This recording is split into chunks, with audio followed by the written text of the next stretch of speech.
Well, of course, so with protests taking place in various parts of Johannesburg in response to some of the water cuts, we check in on one of those areas that has seen those protests, and that being Ivory Park. We're joined by Ivory Park's ward councillor, Mr. Thomas Maluleke. Mr. Maluleke, good evening to you. Thank you so much for joining us. We really do appreciate it. Talk to us about, firstly, before we actually get into the situation of the protests in Ivory Park, just how you would describe access to water in that particular area. Oh, apologies. It's Thomas Maluleke. Apologies for that, sir. No. Thanks, and good evening to you and the viewers at home. Look, the issue of water has been a problem for quite some time, but safe to say, part of our community here in Ivory Park receive water late at night and in the early hours of the morning. So there is water there, but now they are at low areas. But in high areas of our extension 2 in Ivory Park, there is simply no water at all. There's no drop of water at all. But in surrounding this area, there are informal settlements that are having communal taps, and in those communal taps, there's water throughout. Now, in this other part where there is no water, there's been trucks that they've been supplying water for the past 2 weeks now. So, but the only problem is that those trucks, when they supply water, it takes time for them to come back and supply in the other streets and all that. But there has been that supply. But now, what caused the problem for now is that I think Joburg Water for the past weekend, on Saturday and Sunday, there's been no supply of water, and that is actually what triggered the protest here in Ivory Park. And talk to me about what those protests have looked like, and if they have turned violent in Ivory Park. Well, I will not say the protest has turned violent, because it started actually in Ivory Park, last night, around 10 a.m. What happened is that the main roads within the ward were closed, and that's basically what happened. And now there's not been any exit from Ivory Park in the morning in Ward 79 when we wake up. And actually, on the issue of violence, I will not say protesters were violent or whatever, but what I know is that the streets were closed, and maybe there has been incident where people try to find their way to go to work and all these things, and I think there might have been a few elements of violence. When the community goes out into the streets, Mr. Maluleke, as the ward council, obviously you need to be able to go to these protesters in your community and be able to give them some sort of answer. What is it that you've been saying, and is there a sense that they are accepting of the explanations that you receive and offer to them? Look, the leaders of this particular protest, I had a meeting with them on Thursday at the M20 Sports Ground. I've addressed them.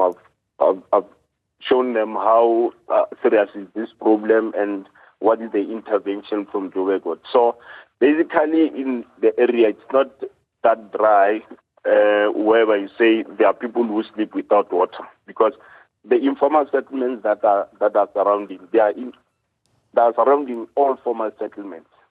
So that's where we sometimes fetch water in the absence of the trucks and water in their houses. So that's how we survive.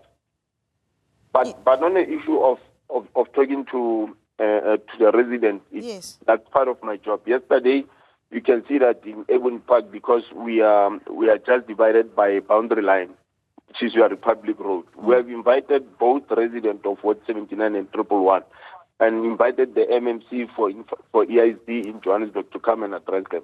So that's what happened yesterday. So it only happened after the MMC has left. Then that's when these people started to plan their protest. Obviously, if roads are closed, that means this impacts, as you say, those that need to get to work, and also learners that need to get to school. Many of them who at this time are writing exams. I mean, that being something really important to to consider, Mr. Maluleke. What is the situation looking like right now? So for residents of Ivory Park that are watching this discussion are wondering if Friday is a day that they will be able to get to work, to get their children to school. Is there a sense that that will take place? Look, as councillors of Ivory Park collectively, we have tried to do some interventions. We have spoken to their leaders, we have spoken to other stakeholders in the area. But also what we are doing is that we have secured a meeting with the mayor around 5 today. You'll remember that the mayor was on the other side of the town. But what is happening is that first thing in the morning, we are having a meeting with him and in order to arrest the situation here in Ivory Park. Okay, but so essentially you are not able to guarantee if free movement will in fact be allowed tomorrow in the area. No, as we are speaking now, there are people who are continuing to burn tires around Ivory Park, and it's restarting again in Ivory Park. So actually, there is that influence of saying if they do it this side, we can also do it this side, and which we find it very much disturbing. But what we are saying is that we understand that people it's within their rights to protest. But what we are saying is that the protest should also respect other people's rights, the movement, and all these things. And that's what we're trying to engage with the leaders of this particular protest. So that much as yes, we understand that what triggered the anger. Water is life. We cannot survive without life, without water. So we're trying to find a way, quick as we can, if possible. Tomorrow, first thing in the morning, before the midday, the issue should have been resolved. And we believe that once the mayor comes down, we'll be able to clear up the roads and everything. So we understand that the leaders of this, they just want the assurity from the mayor you had today when he said within 7 days this issue might be resolved, and that's where we are getting. Okay.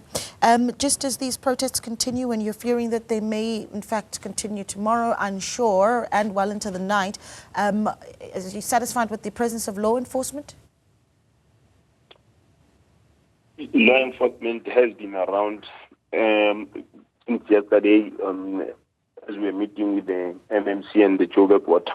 But what is happening is that much as these people were closing the road, we have not seen any incident where or whether you are breakthrough into other facilities, whether it be your malls and other things. So we have not seen those things happening. And I'm sure law enforcement has been around, but I think it was good for them not to provoke the community on other things. But the only thing was to engage with them so that they can at least clear the road so that there can be movement for the people. But we believe that the law enforcement is around, and with the help of that and the leadership that will be here tomorrow, we will find a way.